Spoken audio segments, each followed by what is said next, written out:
Fiona! Donkey! I love Leia. Fiona! Declaration of Independence. Ship for me. Dodge, duck, dip, dive, and immortality! 12 years of it! Last case of emotion!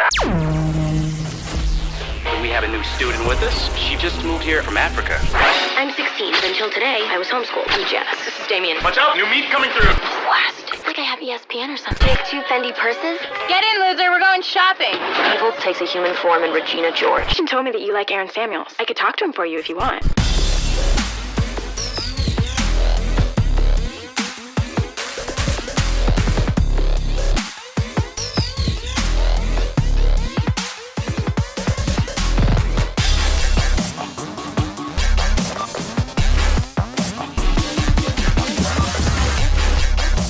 I knew how this would be settled in the animal world. But this was girl world. Welcome to another episode of Quantum Recast. I'm your host, Corey. With me, as always, is Nick. Hey. And triumphantly returning to the podcast after Barbie. Barbie After was our Barbie. last appearance Yeah, from yeah. Miss Allison Dale. Hello. We just call it Happy to Ally. be back. No. Yeah, Just being Ally. professional. Just being professional. All right, yeah. So hey, if this is your first time here on Quantum Recast, God bless you. Thank you so much for your support. Yeah. Hey, we're glad that you stumbled across us somehow. Maybe you stumbled across us on social media because we're on all of them All of the social medias, Corey. that I know of. There's new ones all the time, but as far as I the know, ones we're caught that up. the ones that matter. Yes, we're on the major ones, even the rough ones. Yes. I don't know what our Twitter social media page looks like, but It's there. It's there. probably a lot of do American History X. It's probably a lot of that. But yeah, no, for sure. We're there, so please find us, engage with us. We will talk back. We don't have ghostwriters. We can't afford them. I can't. no. And so it's really us on the social medias. If you've never listened to this before, you have clicked on an episode that says the title of a movie and the wrong year. We're not idiots. That's what we do on this podcast. We take a movie and we uproot it out of its original release year, and then we take it forwards or backwards in time, and we drop it in a new release year because we want to know what that movie would look like in that year, especially the cast. That's right. Yeah, we're going to recast. If you've clicked on this, you've clicked on Mean Girls, and it says 1984. And it's very possible that you listened to our last episode, which we were in 1984. Going back to back, Corey. Back to back on 84. First time ever. Not really sure why 84 deserves it. I don't but- know. I mean, you love the 80s, so I it love works. 85, though. Oh, okay. 85's right there. But that's very sacred ground, It is, Corey. It's very sacred ground. 84 is just like we're cruising into 85. And It's the prelude, the Yeah, it's- prologue. yeah. You can mess with 84 a little bit more. So that's why we're here twice. It's also because Hook was great for 84, our previous episode, but we also just thought we're doing a teen movie, and what's better than just kind of like the real birth of teen movies? It really is. It's about Yeah. 84, right? Yeah, Pretty much. At least as we know them. Well, before that, it's R-rated sex comedies Or and getting murdered in the woods. right. Yeah. They weren't really learning anything about themselves. Right. Yeah. You never had that. You never had the kid that learned something, has an epiphany at Camp Crystal Lake. And then just murdered I think right there's, there. you know, Jason. I think there's more to life than hacking and slashing and sex. And then getcha, and then just dead right there, machete to the face. That's what you get for thinking. Yeah. So we're doing Mean Girls, and we're mainly celebrating the release of the Of the new one. remake musical, whatever it is. The movie version of the Broadway musical based on the movie from 2004. Yes. Based on a book. Got it. I didn't know it was based on a book. It is It actually. is based on a book. Interesting. And so to properly do this, we have to really dive into the movie Mean Girls. And then we have to dive back into 1984 to get an idea of what was going on in cinema. We need to get a good cinematic feel Yeah. of 1984. So Mean Girls released April 30th, 2004. Guys, I was like 20 days from graduating high school. Nice. And I don't remember this movie having any, maybe just because it was the end of high Yeah. school. You didn't have a summer going like, this is just like high school. Like, Yeah. I can't wait to like see how everybody thinks about this. I feel like Mean Girls probably had more of an impact on the class of 2005. Like they watched it Yes. right Yeah. before summer and then went Yep. into senior year. Absolutely. And then like for me though, it's just like we're at the end. We have our senioritis. Who cares about teenage movies? We're going to college. I'm free, man. I'm finally free. So so I don't really remember this movie having much to do, even though I'm like right there. It is currently streaming on Paramount. If you have not seen it and you need to pause this, Spoilers. or if you're or maybe you just saw Mean Girls the musical in theaters and didn't know that There was an there's original movie. a different original movie. Oh no. It's on Paramount Plus, or I'm sure you can rent it on the old Amazon for probably $3. Well, directed by Mark Waters of Freaky Friday and Ghosts of Girlfriends Pasts. Wow. Okay, so he's done some Lohan work before. All he right. is. I'm assuming it's the Yeah. Curtis- No, not the old one. not the original one, not the Yeah. Jodie Foster. No. All right. Okay. Cool. So he's two-time Lohan alumni here for director. Wow. Both of his movies kind of fit the same genre, but this one doesn't have a supernatural element. I see. All Freaky right. Friday, for the record, also holds up. It is great. It is such a fun movie. We may be jumping the gun here, but can I just say that my top 3 Lohan movies are Freaky Friday, Mean Girls, and then Confessions of a Teenage Drama Queen. Really? I would Also never, came out in I'm 2004. Really? Man, she was interesting. just She was just banger after killing it. banger She was after the banger. moment, guys. she was killing it. Wow. All right. So yeah, I like Freaky Friday too. I do prefer the original, but the remake's phenomenal. Yeah. I love Jamie Lee. The script is written by Tina Fey, but it's based on a book, Aly. Yes, it's based on Rosalind Wiseman's 2002 self-help book, Queen Bees and Wannabes. That's right. I'm not sure how I feel about that being a self-help book. Is this like what's it about? Is it like it's a teenage basically girl? Like, it's or basically is it a mom? it's a self-help book to like help girls navigate like high school and all like cliques and basically Mean Girls basically. And so Tina Fey just saw it, I guess, and said, "Hey, I want to write a book based on this, but it's obviously going to be a movie and a story." And I think the thing that she sold it on to Wiseman was like, it's going to have like a good core message to it. And that's kind of where she was like, okay, I'm open to this. Okay, that's fair. I might have to check it out and just see how accurate it is to the teenage, you know, Right. because I started high school in 2006, so I'm really interested to see if any of this would be applicable to. For sure, because it came out in 14-year-old Aly. 2002, and they had, and I guess she's done some updates to it to include like social media and stuff as well. Oh, yeah. That could actually be really helpful. Yeah. I know, but it just seems presumptuous to think that everyone has the same high school experience. This Well, is true. I went to high school in South Oklahoma where I did not thrive. Well, Aly went in California. But I that's my was. thing. I think if I had gone to high school in San Diego, I would have thrived. I feel like I already have this weird, stupid hippie SoCal thing going on. I mean, y'all saw pictures of me in high school, so the thriving is not exactly how I would have described myself. Did your Avril Lavigne like thing get you through? Oh man, I was obsessed. Her second album. No, yeah, but you how'd guys your have high no school idea. handle that? Were they cool with it? So if I'm being honest, my high school, we didn't really have too much of a clique problem. We really just didn't. We didn't have, I don't know, it was one, but I also, I don't want to be that person, but I have a tendency to get along with a lot of different types of people. And so I didn't really have too many issues. Now, freshman year I did, but that's a whole other story. But really, like, the biggest thing that I can think of from high school is probably, we actually had our own burn book that got distributed at our spring homecoming. Dang. Where the senior girls, and I wasn't there, unfortunately, but apparently somebody leaked it, and it apparently papers everywhere. I mean, very, very similar to the movie. So Wow. it Was there a fight that broke out and everyone was making animal noises? I don't think so. No, not animal noises, Okay. for sure. I can guarantee that. But I think they had to have an assembly, kind of like in the movie. I know that like my aunt, who was a very revered teacher, had to get involved and be like, "Don't do this. This is ridiculous." My high school did a similar thing, but again, predates this movie like by a couple of months. Was someone just like, or a group of people like did a bunch of class favorites, but they were like sluttiest girl and my. like douchiest guy, or like her biggest male genitalia, biggest boobs. It was just really horrible things that would not end up in the yearbook. They were telling the truth, Corey. They're getting it That's out what there. it was. They were like, here's what the people really want to know. We researched. This wasn't voted on. Years of research finally comes out. Exactly. And I remember These like, are the results. and I remember those dudes got in some trouble. So I can imagine. What? yeah, Shocking. and I think they put some stuff about teachers too. So that was Oh, rough. Yeah, oh it was my. rough. That's True to spicy. life. Yeah. So yeah, okay. So Aly and I have lived this.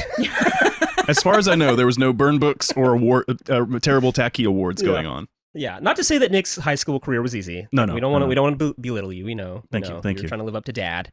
Trying to play football and be a good little boy. Not watch rated R movies. Why don't you want my dream? It's a good dream. It's not my dream, Dad. Yeah, Nick lived Varsity Blues. That if we want to talk more in line with myself, Friday Night Lights and Varsity Blues, right?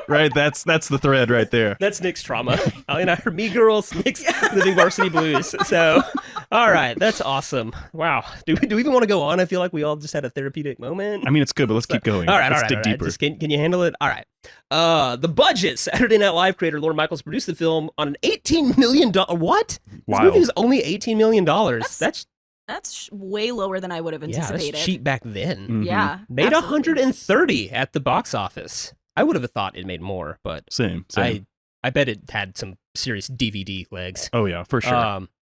Winner of many Teen Choice and MTV Movie Awards, notably for Lindsay Lohan and Rachel McAdams, did get snubbed at the Oscars. Obviously, yes, So- which we'll get into in a rude. moment. But obviously this was the Lindsay Lohan moment. She had worked her way up since Freaky Friday, Parent Trap in '98, and this was like right at the peak of like her powers, basically, I would say. And then Rachel McAdams, it was her breakout role. It was actually, she did Notebook and this. They came out, and it obviously put her on the map for sure. Mm-hmm. What two great movies to start your career out with. Right? Wow. It's kind of I wild. remember where she came. Where did Lindsay Lohan come from? We're like just Parent Trap. Yeah, she was Parent Parent Trap, Trap. yeah. Okay, that's right. Yeah. It's like there, because at some point we got to a place where if it's a popular teenage girl in movies, I'm like wondering what Disney movie or show they came out of. Yeah. Right. She 'Cause- only had a Disney Channel TV movie called Get a Clue, which came out a few years before. Oh yeah, starring Bug Hall, Yeah, Alfalfa from Little Rascals. Oh. I remember that one. Dang. Man, you're gonna go far on this podcast. the Bug Hall drop. Wow. So, do you know the name of the kid that was Spanky? No, but I do know that if I'm not mistaken, he went to OU. And no, Wow. I think it was him that went to OU, and I actually know somebody around our area who met him. He, Made out with him? No. I mean, I made that was Spanky. That was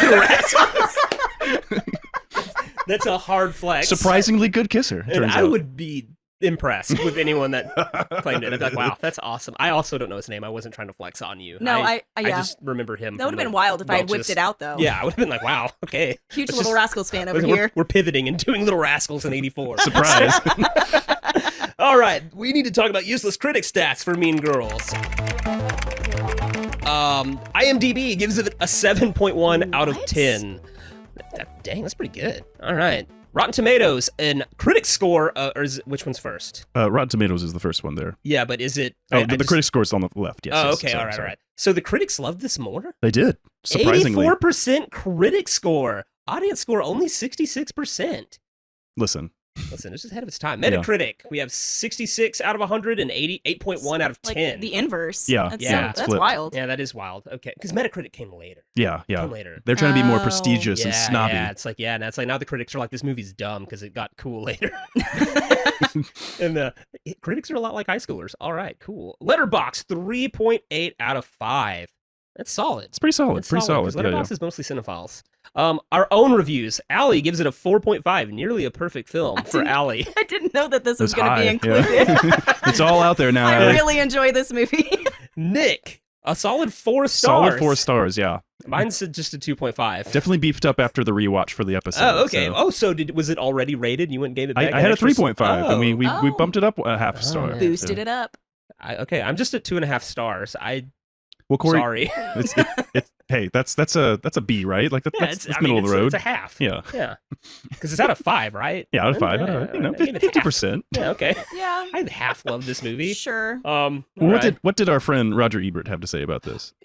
The man, I still can't understand this guy. It's like you think you know what he's gonna do, and then he just turns on you. He gave it 3 out of 4 stars. I mean, that's solid. he's a fan. He's a fan. He's a fan. Some quotes. In a wasteland of dumb movies about teenagers, Mean Girls is a smart and funny one.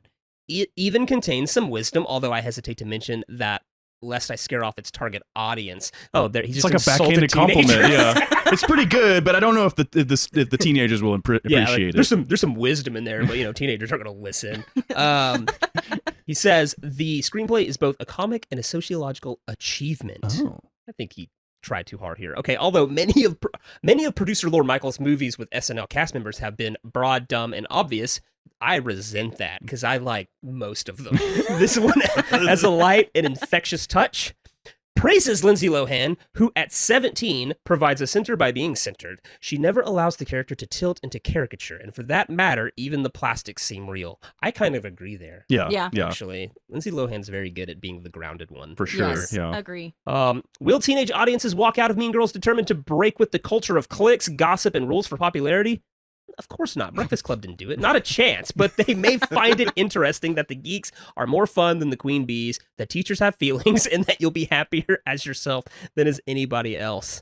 Thanks, Dad. Well, Ebert's Ghost, if you're listening, teachers are leaving in just In droves droves. from education. So I don't think anybody learned that teachers have feelings. We didn't learn anything. So Yeah, listen, if Breakfast Club wasn't going to do it, Mean Girls wasn't going to do it. No, So, definitely not. No, Yeah. no. You just watch these movies as a teenager and go, that's so accurate. That kid's a nerd. You don't learn anything. So, all right, Aly, you chose Mean Girls. You Why? bet I did. Yeah. So Mean Girls. Mean Girls is well. First off, I felt y'all needed some more chick flicks. That's fair. We'll take It's fair, it. it's fair critique. Just being There's honest too here. much testosterone on this podcast. But also, in my opinion, it is a fantastic movie that came out at a really good time for comedies. So I think it's funny that I'm saying this after Ebert, said in the midst of, a bunch of dumb teenage comedies. But, you think about the 2000s and comedies in the 2000s, and that's when parody movies started getting really popular. The Scary Movie 1 through 3, because those are the only ones that exist. And other movies such as Judd Apatow's movies. He also hit his stride in the 2000s with Superbad and Knocked Up and 40-Year-Old Virgin. And I believe Forgetting Sarah Marshall was 2010, which is one of my absolute favorites. But Mean Girls came out at the perfect time for comedies, in my opinion. And it's just a fun movie. Plus, I figure with the remake of the remake that just came out, I feel like it's appropriate for us to talk about, to recast, and discuss it. So that's the main reasons I decided to choose Mean Girls. We're just adding, it's now a 20-year generational tradition now. In 2044, they'll make another one, and we'll have to prepare for that. Yeah, you're Yeah. not wrong. But Well, it's fine because we'll be actual adults and we won't care. yeah, So. you're not wrong. Yeah, well, and Mean Girls too. The cast is stellar, in my opinion. Everybody does a really great job of portraying their own characters. Mhm. And overall, it's just a fun movie, and it's also a cultural. It's culturally iconic if you think about it, because even if you've never seen Mean Girls, I guarantee you've heard "That's Fetch." I guarantee you've heard of a burn book. I guarantee you've heard of "She Doesn't Even Go Here." Right. The movie is so quotable and so culturally iconic, and the fact that we're 20 years later and we are still quoting this movie is, I feel like that's a whole huge, thing on its own. It's those early 2000s movies that really not only have sustained themselves not just in terms of quality, but also when they became embedded into meme culture. Because now it's like part of like a vernacular online to communicate with stuff. But going back to rewatch it, you really get why it had so much staying power, and because of all that quotability, it's considered one of the most quotable movies of all time. Yeah. And a lot of that is due to Tina Fey's writing. It's very funny. It's very biting. It's commentary on like high school social life. I think it just nails it at a perfect time and place, like you said, when the Anchormans of the world are going on. I think it just was in a perfect time, perfect spot. What's the date? There's the date. There's the stupid date. October 3rd. October 3rd. Okay, all right. On October y'all were 3rd, bringing he up asked the me what day it memes and the was. cultural impact, and I was like, there's a day. It's officially been dubbed Mean Girls Yeah. Day. Technically, there's two different days, because if you think about it, you could also say on Wednesdays we wear pink. So Yes. there are two important days within that interesting. movie. But that's just every Wednesday. That's every Wednesday, not just one Wednesday. Yeah, we can't do that. That's too No, much. I have no pink in my closet. I would not survive in the plastics. No, I do the March 25th Breakfast Club date still. I'm old. that's my social media post. Okay, so you're bringing up all the teen movies around the time, and I was kind of thinking, like, was there not great teen movies going on in the 2000s? And okay, like, listen, Mean Girls might have done something. Like, you're right. Because, 99, you're coming off, like, American Pie movies, which, love them or hate them. Yeah. You had She's All That, which just created the Bet movie. Mhm. And within a year, you have Not Another Teen Movie, which is just a parody of Yeah. She's All That. But then you have a lot of trash. You really do. You have, like, Sugar and Spice, the bank-robbing cheerleader movie. The Girl Next Door came out the same year, and that's like, more of a raunchy. That's a throwback to a raunchy that's like Emil comedies. Hirsch, like, somehow moving next door to a porn star. And, Yeah. like, that gets, like, somehow the porn industry gets involved in the high school.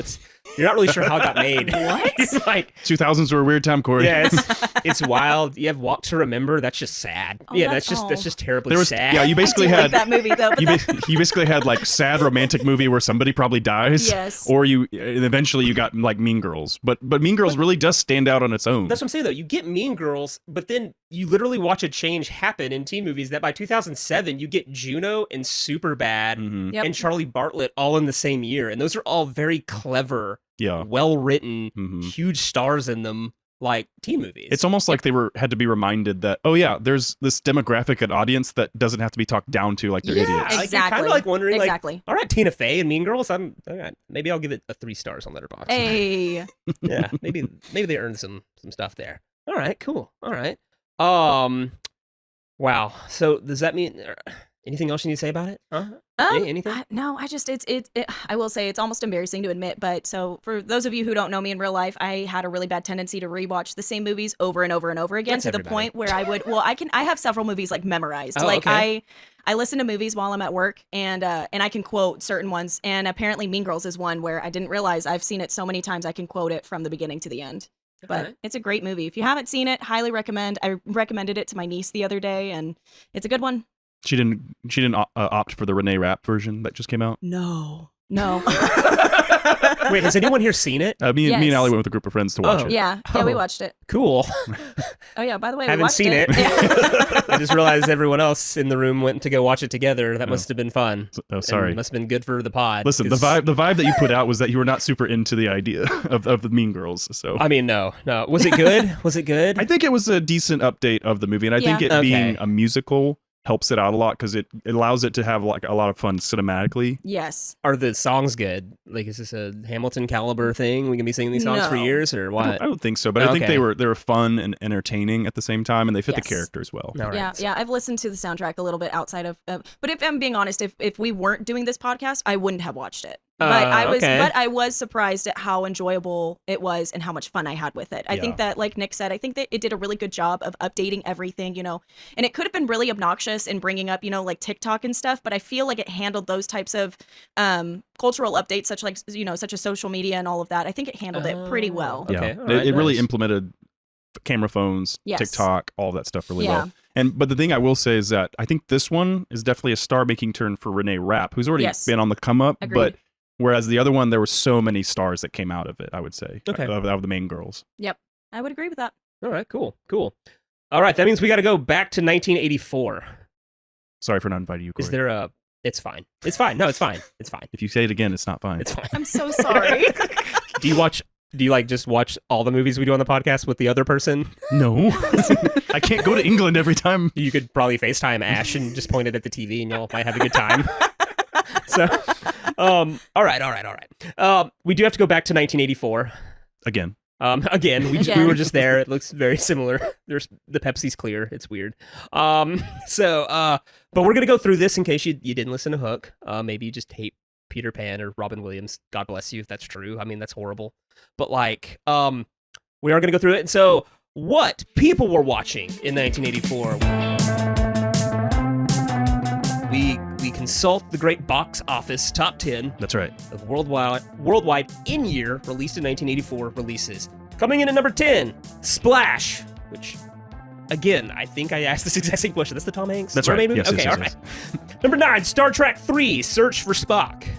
I think they find him. I think so. 8, Romancing the Stone. That's Kirk Douglas. Yeah, right? that's Argyle before Argyle. Yeah, So Argyle before Argyle. That's right. Okay, all right. 7, Footloose. that's Kevin Bacon. I know Yeah, that yeah. one. All right, that one's good. That one's good. I watch Footloose like once a year. All right. 6, Police Academy, the first one, which honestly they don't get good till 3 and 4. Oh, okay. So it's a controversial statement, I'm sure, for someone out there. 5, Karate Kid. I cannot believe this. I'm number 5. 4, Gremlins. Why? One of the best Christmas movies. I'm just No. kidding, Corey. Tanner is rejoicing. I'm just kidding. What in the world were people watching Gremlins in 1984? All right, number 3. Nick, you can tell me what number this is, but Indiana Jones and the Temple of Doom. Number 2. 2, all right, okay. 2, Ghostbusters, 1. And then number 1, Beverly Hills Cop. Yep. That is wild. I don't think I like the Beverly Hills Cop movies that much. So maybe I need to rewatch them. I think it's time for a rewatch for Probably sure. rewatch Yeah. them. I love the third one. Okay. I love They're the making a third fourth one. There's It's got 3 Judge of them? Reinhold, so Oh. like, I'm all in. So, all right, the Oscars. So, what were the cinephiles really into in 1984? I do remember not knowing much of this. Supporting actress Peggy Ashcroft, A Passage to India. Nope. Nope. No one? You Nope. didn't watch that since the last episode? No, Okay, you know, it's all right. you know. Supporting actor Hang In Yor for The Killing Fields. Or no, Hang S. Yor. Yes, for get it right. The Killing Fields. Yeah. I haven't seen it, but speaking of fields, actress Sally Field won for Places in the Heart. Well Have done. seen that. Yeah. Have seen that. And then best actor was F. Murray Abraham, Amadeus. That's right. I have seen that one. Have not. He killed Mozart, Corey. Killed Mozart. I know that. So I never needed to see it because Last Action Hero spoiled it for me. So I was like, all right, I know the ending. The nominees for Best Picture that year were The Killing Fields, A Passage to India, Places in the Heart, Soldier Story, and the winner was Amadeus. So, And I think, what's weird about the 80s is that a lot of those period pieces were the big Oscar movies. Oh, yeah. And there's a Yeah. lot of them I just haven't seen or just wasn't really into, and they just don't pique my interest. Amadeus we watched in school, Yeah, like in our same. music class. But it's I do think it's one I want to rewatch, but I do remember it being pretty decent. I have Yeah. a theory. Yeah. So those movies to us when we were kids in the 80s/90s, they look boring. They do look That's boring. the thing. You don't want to see it. But as adults, we'll go watch Napoleon. Sure. Because we're like, that looks interesting, and I should probably know about Napoleon and it's Joaquin and Ridley, Yeah. So I think it's just like, it's hard to go back and watch those movies because you're like ingrained in your brain. They're boring. That's But fair. but the same exact movies that come out now, we're like, no, we'll watch them.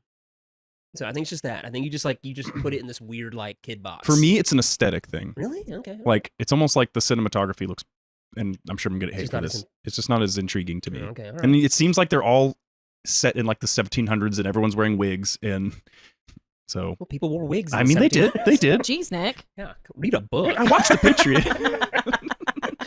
All right. So that's I'm sorry. Thank you if you listen to Hook and you've already gone through that. If not, that's what's happening in 1984. A lot of period pieces and a lot of things that would become franchises down the road. Because it was Star Trek 3, and then like you get Police Academy and Karate Kid. We're still making those. Ghostbusters, still Indiana making Jones. those. Beverly Hills Cop, we're still making them. Like, jeez. Oh my gosh. And I couldn't get a Footloose 3? Like, seriously, what in the world? There's 2 Footloose Well, no, movies? there's just No, a crappy just- remake. Oh, gotcha. Yeah. Okay, I But see there what you're should have been saying. like at least A continuation. 4 with Kevin Bacon. They go town to town, letting people dance. If by 3 it's John Lithgow and Kevin Bacon in some sort of duos like contest. Like It's a road movie. Like yeah, they're just they're just out there trying to win money to save his church. And like they realize the only talent they have is Kevin teaching John Lithgow how to dance. I'd watch And that. he's oh my I'd watch gosh. that. I wish I had a real time machine. All right, so guys, we obviously did this last time, but I'm sure we can come up with new stuff. Are there notable films from 1984 like that you have seen, want to see? I recommended Gene Simmons' Runaway. Oh dang it! I last should have watched episode. that. So, I ended up watching Last Starfighter for the first time. okay. It's and- a solid little sci-fi Star Wars wannabe, I mean, Alright. I liked that it had like this fun idea of like the video game is used, arcade video games used as a recruitment device for starfighters to save the universe, but You it mean, definitely like, the military in Call of Duty. no, now you made it bad. Now you made it bad. Okay, I take back what I said. I will say it's a movie that needed, it's one of the rare movies that needed a bigger No, budget. it's fair. Space propaganda is better than True. real Yeah. military Yeah, you're propaganda. right. Yeah. All right. Aly, anything? So I failed the assignment. I didn't know about this, so I did not watch anything from 1984. However, I got to be honest, there's a couple that I haven't seen that I'm almost ashamed to admit that I haven't seen them, and I call myself It's a safe space. this. until Yeah, Corey Is one of them loses it. Footloose? I think I've seen Footloose. Okay. I don't like that you said thing. I think I've seen If it all you've the way seen through. Footloose, you would know. That you've Well, no, I've Footloose. seen. would be I know changed. for sure I've seen parts of it. I don't know if I've seen it in its entirety. Just Yeah. like I don't think I've seen Ghostbusters in its entirety. Now that I think about it, What about Ghostbusters 2? I don't think I've seen that one at we'll all. Just watch that one. Okay, I'll add that to Don't my listen list. to that. And then I also have not seen Karate Kid. I'll be honest, there's not a whole lot of 80s movies that I've seen outside of like the blockbusters, like Back to the Future and like Star Wars and Indiana Jones and stuff. I'm being that's y'all fair. said this was That's a safe fine. space. You're just It is a talking. safe You're just space. talking to Captain 80s. I'm That's the all. 80s Yeah, guy. I know. It's That's fine. why don't I feel like I expect- can't look you in the eye. I feel like I've just I don't disappointed. expect other people to be the 80s person. I just love the 80s. That's fair. In terms of cinema. Yeah. And music, honestly. I'm learning. I'm That's fair. really getting into new wave lately for some It's reason. so good though. But like, okay, have you been watching Cobra Kai? Like, No. Okay, that's fair. As long as you're not one of those people. No, that's no, just, no, like, no. Only watch Cobra Kai and don't have any of it because those people exist. I mean, and I'm I'm just like, what's the matter? I'm terrible about watching shows anyways, so yeah, that's yeah, fair. it's just not for me. But I'm willing to give it a go. Hey. I think I've actually seen. You know what? This is kind of embarrassing, but I'm going to admit it. I think I've seen the Karate Kid with Hilary Swank, but I haven't seen any of the others. The next Karate Kid. Okay, Hillary Swank's Karate Kid is phenomenal. I really enjoyed It's- it as a kid, like the part that with the eagle and everything. The, Oh yeah. The 4 movies are all great. Yeah. And they're all canon. Okay, I'm glad that So, that turned if, out better if than. Pat Morita's in them, it's canon. That's fair. So, all right. There's a movie from 1984 that I really want to watch, and it's always on my list. But like Aly said, sometimes we're creatures of habit. We have watch. Nick's the only person I know with watch list that goes through them. I try. I'm like, hey, I should watch this. And I'm like, well, you know what? Or I could watch like Phantom of the Paradise for like the Man. 8th time this year. And so, but Racing the Moon, it's about 2 soldiers right before they're deployed to World War II Okay. in like Southern California. And they're just like, it's their last night before. And it's Sean Penn and Nicolas Cage. So it just sounds like a rad time. I'd watch that. So it just, I don't know. Those two together seem like chaos. So we'll see. I'll watch it and check it out. Yeah, let me know. Let me know. All right, so does this movie change if we take it from 2004 to 1984? Well, I think that it builds off of what came before it to an extent. Like, you've got the Breakfast Clubs of the world and Heathers that came before it, and I think it has some continuation of that kind of cinematic storytelling of like, hey, being a teenager's hard, high school sucks, like, and we shouldn't have all these cliques and stuff going on. Like, that's a general theme going on throughout those.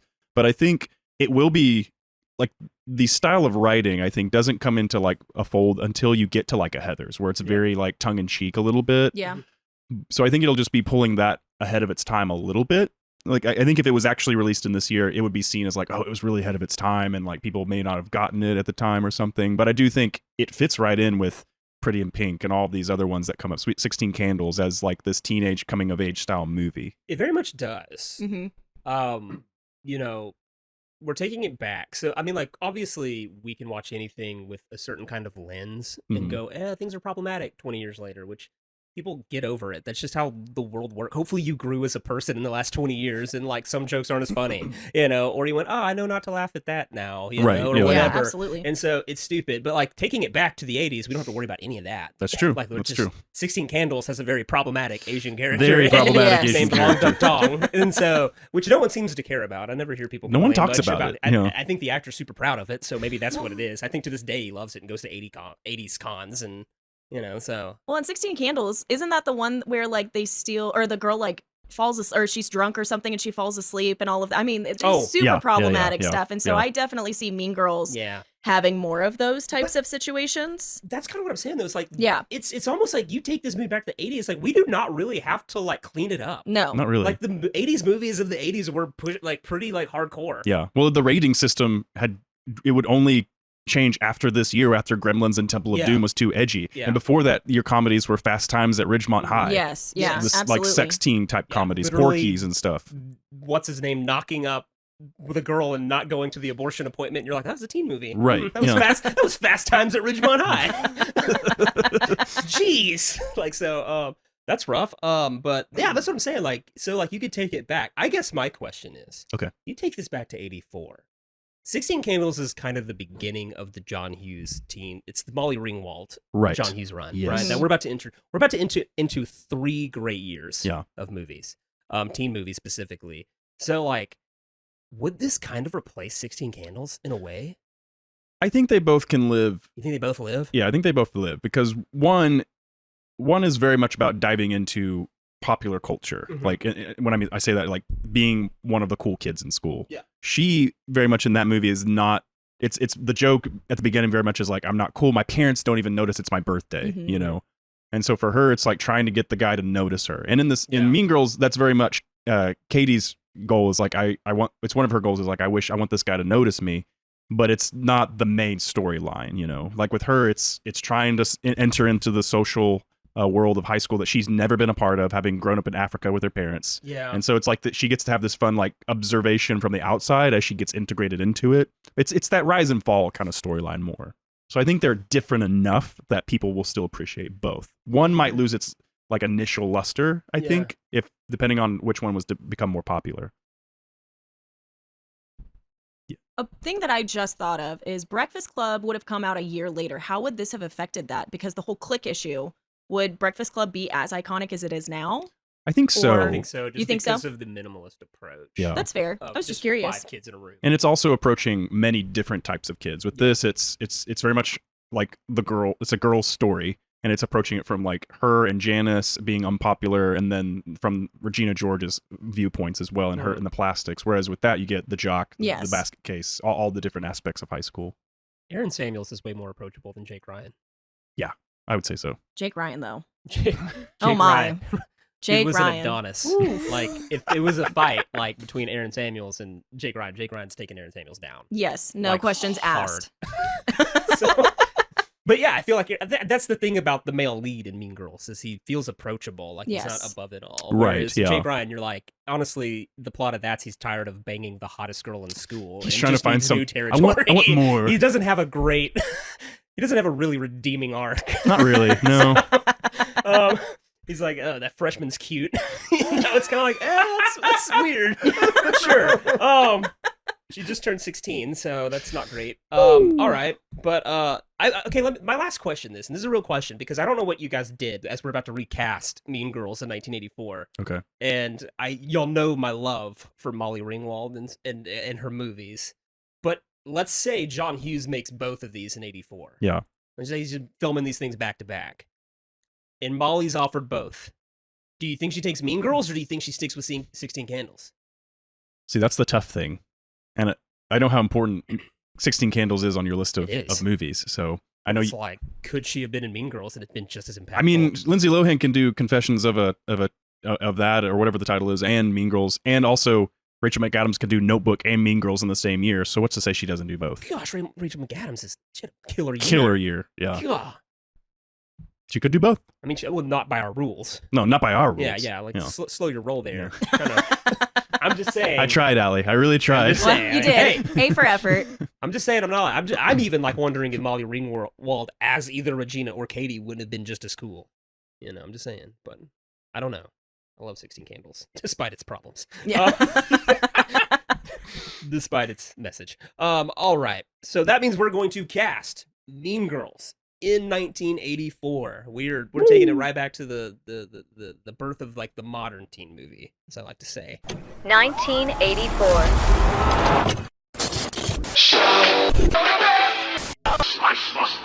Fortune and glory, kid. What are we waiting for? 1984. I'll be back. You have arrived. All right, but before we do that, we have rules. That's right. And I'm directing this, right? You are. Oh my gosh. I tried to make it easy for you, Corey. Thanks. Don't love Mean Girls, but I love teen movies. It's in your ballpark. Yeah. It is. We took And it to now your it's in the decade. 80s, and now I feel like it's already sacrosanct somehow. I'm like already like, all right, what do we do here? All right, I don't care about 2004 Regina George, but 1984 Regina George. I just hope y'all did well. So We shall see. We will see. All right, well, there are rules. Rule number 1, anyone you cast in 1984's Mean Girls must be alive in 1984. Okay. You can't be casting dead actors, even if we got a time machine here. Rule number 2, anyone you cast in Mean Girls 1984, they must be free to do so.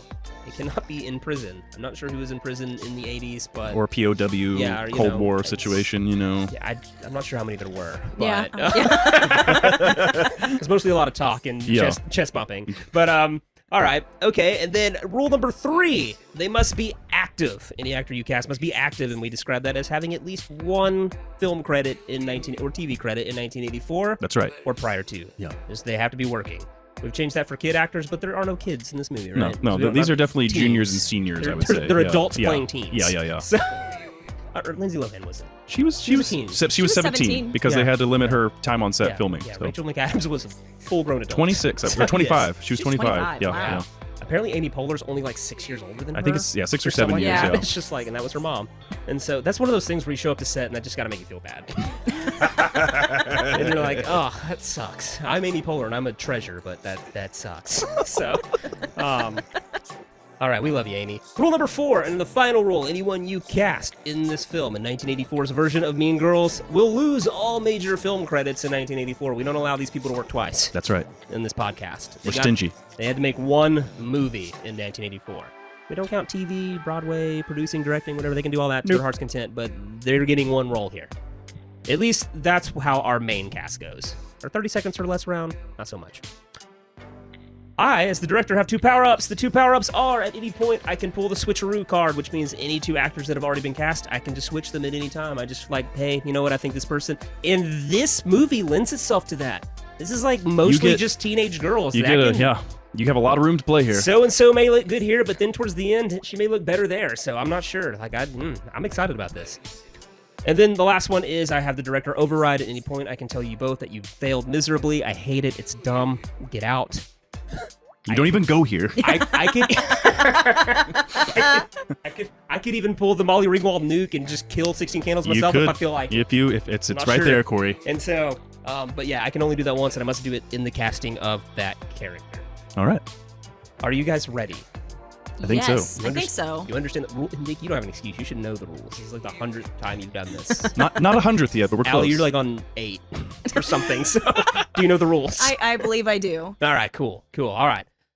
Well, that means we need to cast this movie, but like all movies, casts are big, and this podcast goes long enough as is. That's true. So we only pick a few characters for our up top that we'll do major discussion on. Right, and we'll really right. get to defend. But we have a lot of characters we love that end on the 30 seconds or less. People that we adore, but just don't lend themselves to the type of conversation, either because we just don't have time or the roles are small. True. We love these people. They're great, but We got to have move lives. on. Yeah. So, all right. And so our 30 seconds or less will be the characters of Miss George, played by Amy Poehler, Kevin Napor, played by Rajiv Surendra, Mr. Duvall, played by Tim Meadows, and I believe they tried hard to get Steve Martin. Couldn't do it. Oh, dang. He was already doing Cheaper by the Dozen. He wanted to do it as a favor to Tina. Oh. Apparently it was written for him. Okay.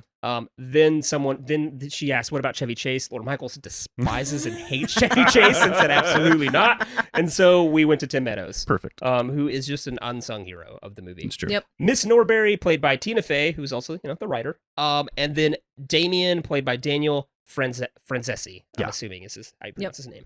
He was in that remake of I Spit on Your Grave? I guess so. That is wild. All right. Okay, cool. A lot of SNL alum at the bottom. That's right. They initially were afraid to put SNL people in because they didn't want it to be seen as an SNL movie, but and it's not. it's not. It's really not. Yeah. It's not like you look at it the same as Wayne's World or No, any no, of the no. other Tommy Boy or any of that. It's just like, oh, there's a bunch of SNL playing the loser adults. All right, cool. I like it. All right, so the way this is going to work, I'm going to say the character.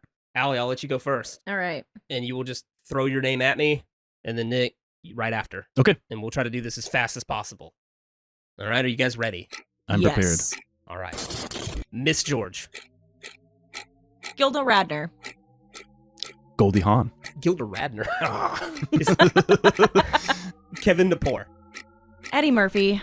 Not super confident. Okay. I went Eddie Deason. You only know him from War Eddie Games, Deason, yeah, Dexter's no, Lab. He's just the 80s nerd. He's the voice of Mandark from Dexter's Lab, but yeah, in the 80s, he's just the nerd. He's the 80s yeah. nerd. Yeah, no, him.